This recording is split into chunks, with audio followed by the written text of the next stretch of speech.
Hello, and welcome to this AM Supplier Insight with Motors. I'm Tim Keogh from AM, and I'm here with Phill Jones, the Chief Operating Officer at Motors. Lovely to see you today, Phill.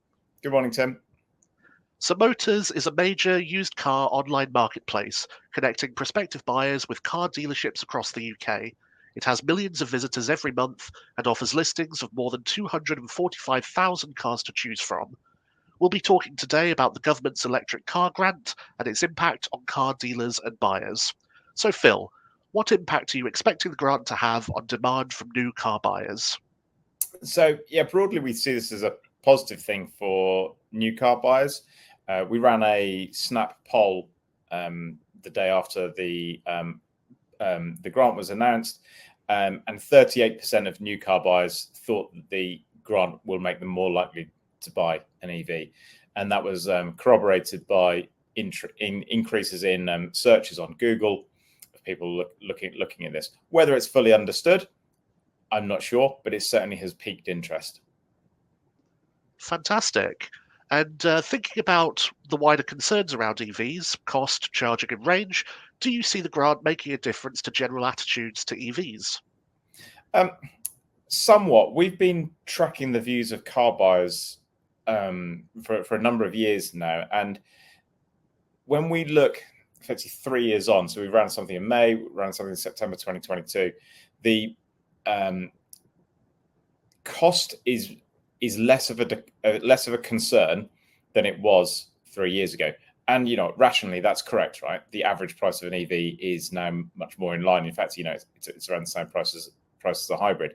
So we think it will help, and it'll help that momentum around cost not being the primary issue. People still have other barriers.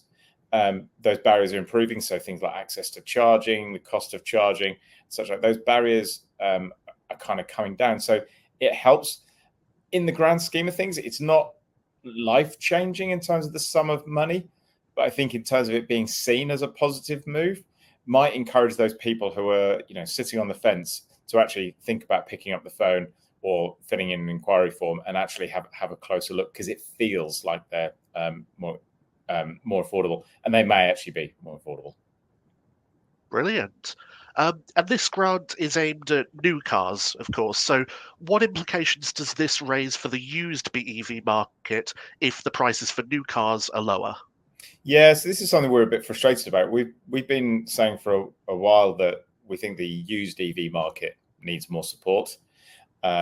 We think it's a bit naive to think that everyone can afford a new car, because they can't. It is still the kind of the preserve of the few, and we think dealers in particular need a bit more support here. So from a sort of macroeconomic point of view, I think this is probably a good thing, because something that reduces the price of new cars will put pressure on the price of used cars. So from a consumer perspective, they can probably expect used EVs to start to become more attractive, because they're going to have to be, because they're competing against a new car that's slightly cheaper.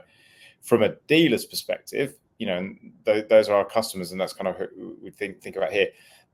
That has risks, because you don't want to get exposed to stock that is going back in price. I don't see it being anywhere near as disruptive as that. Was it November of 23? I think it was when with a big sort of price resetting. Don't think it's being big as that, but I can see the price on used EVs being greater. That will help consumers and hopefully kind of stimulate things, so maybe people can trade more.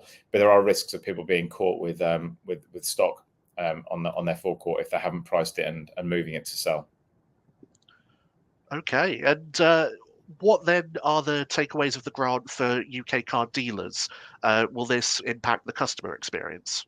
Yeah, they will impact the customer experience, because I think you can have a lot of those people who are fence sitters more likely to pick up the phone, make an inquiry, and they're going to need help from the dealer to guide them through that. So not every car under £37,000 qualifies. It's a really arbitrary number anyway, in terms of the point there, but it will stimulate some people to make an inquiry. And this is where the dealer plays a big role in supporting the car buyer. And it's sort of a slightly different piece of research, but having a positive impact at the showroom is essential. So like 85% of people saying that like they will buy on the back of the showroom experience. So someone will have done nearly 6 weeks of research online, gone through everything. We see it on our websites. They're going through loads and loads of data. And when they select the car, they are also selecting the retailer they want to be buying from. So is that person's to lose? And someone could be coming in with really bona fide questions.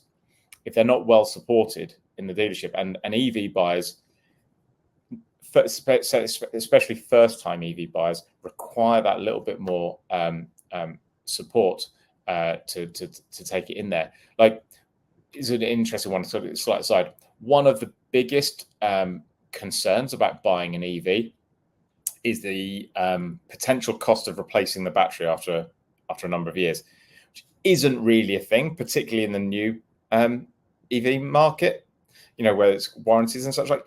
But that's still perceived as a barrier. And so as car dealers, I think, the sales teams need to be sort of product evangelists. They need to be talking openly, like take some time to understand what the consumer wants to do, how they're going to use it, think about the range anxiety and the such like. It just takes a little bit more explaining. So if you can do that, actually, I think you can get more people on the road in an EV. Brilliant. And then when you consider the various elements of selling EVs, so providing battery checks, warranties and stock, or even just communicating the benefits of used EVs, what could be done to increase buyers' confidence in choosing a used EV? Yeah, I think a lot of this starts online for us. So marketplace websites are great. I obviously say that, but we can make listings look the same. I do think that dealers are worth investing in the description and kind of the quality of the images to try and explain the sell. So the average price of a used EV is actually slightly less than the average price of a hybrid. That's probably about the mix. So price is less the thing, but it still requires explaining. And hybrid, has that attraction of like, well, you feel like you're doing something good. You might be having the plug, but if you decide to drive to Penzance, you're not going to run out of range.